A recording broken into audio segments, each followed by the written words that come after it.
पुत्रदा एकादशी व्रत कथा।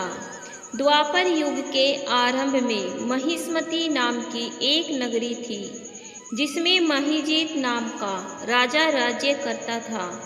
लेकिन पुत्रहीन होने के कारण राजा को राज्य सुखदायक नहीं लगता था। उसका मानना था कि जिसके संतान न हो, उसके लिए यह लोक और परलोक दोनों ही दुखदायक होते हैं। पुत्र सुख की प्राप्ति के लिए राजा ने अनेक उपाय किए, परंतु राजा को पुत्र की प्राप्ति नहीं हुई।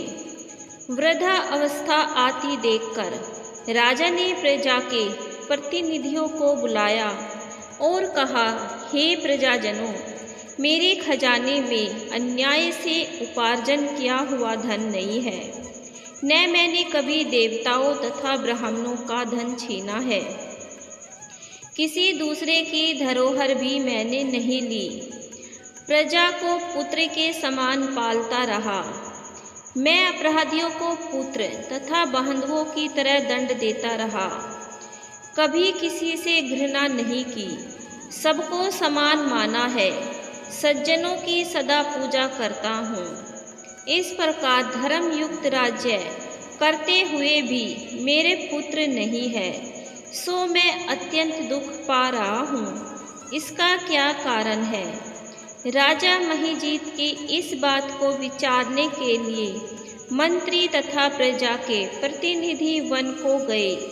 वहाँ बड़े बड़े ऋषि मुनियों के दर्शन किए। राजा की उत्तम कामना की पूर्ति के लिए किसी श्रेष्ठ तपस्वी मुनि को देखते फिरते रहे। एक आश्रम में उन्होंने एक अत्यंत वयोवृद्ध, धर्म के ज्ञाता, बड़े तपस्वी, परमात्मा में मन लगाए हुए, निराहार, जितेंद्रिय, जितात्मा, जीत क्रोध, सनातन धर्म के गूढ़ तत्वों को जानने वाले, समस्त शास्त्रों के ज्ञाता महात्मा लोमेश मुनि को देखा, जिनका कल्प के व्यतीत होने पर एक रोम गिरता था। सबने जाकर ऋषि को प्रणाम किया। उन लोगों को देखकर मुनि ने पूछा कि आप लोग किस कारण से आए हैं? निसंदेह मैं आप लोगों का हित करूँगा। मेरा जन्म केवल दूसरों के उपकार के लिए हुआ है, इसमें संदेह मत करो। बोलो श्रीमन नारायण नारायण हरि हरि। श्रीमन नारायण नारायण हरि हरि। लोमश ऋषि के ऐसे वचन सुनकर सब लोग बोले, हे महिषी, आप हमारी बात जानने में ब्रह्मा से भी अधिक समर्थ है, अतः आप हमारे इस संदेह को दूर कीजिए। महिष्मती पुरी की धर्मात्मा राजा महिजीत प्रजा का पुत्र के समान पालन करता है, फिर भी वह पुत्रहीन होने के कारण दुखी है।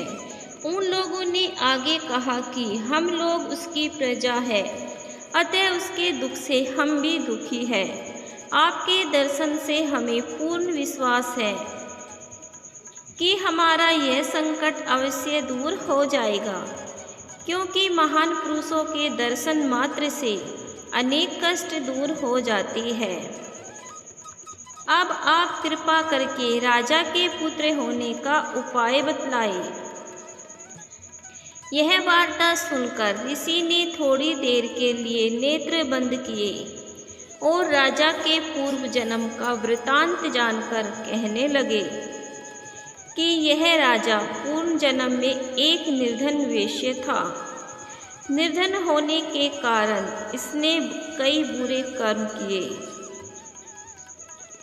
यह एक गांव से दूसरे गांव व्यापार करने जाया करता था।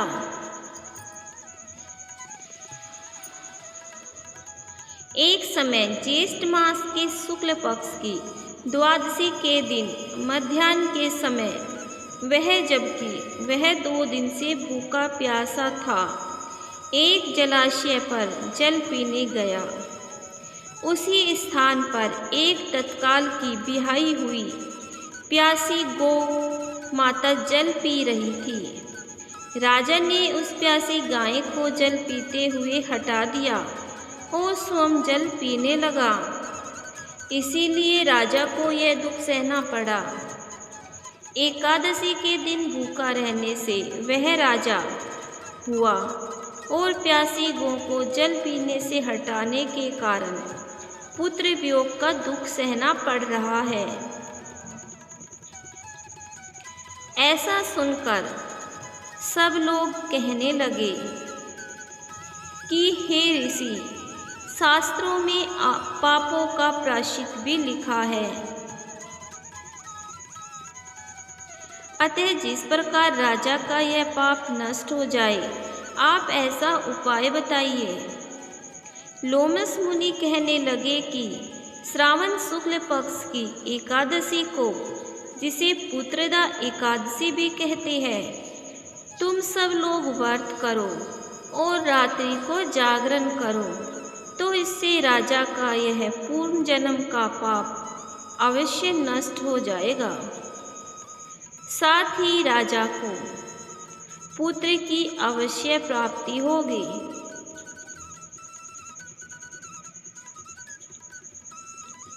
लोमस ऋषि के ऐसे वचन सुनकर मंत्रियों सहित सारी प्रजा नगर को वापस लौट आई और जब श्रावण शुक्ल एकादशी आई तो ऋषि की आज्ञानुसार सबने पुत्रदा एकादशी का व्रत और जागरण किया।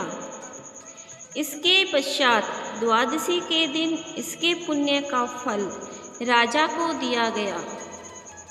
उस पुण्य के प्रभाव से रानी ने गर्भ धारण किया और प्रसव काल समाप्त होने पर उसके एक बड़ा तेजस्वी पुत्र उत्पन्न हुआ। इसलिए हे राजन, इस श्रावण शुक्ल एकादशी का नाम पुत्रदा पड़ा। अतः संतान सुख की इच्छा हासिल करने वाले इस व्रत को अवश्य करें। इसके महात्म्य को सुनने से मनुष्य सब पापों से मुक्त हो जाता है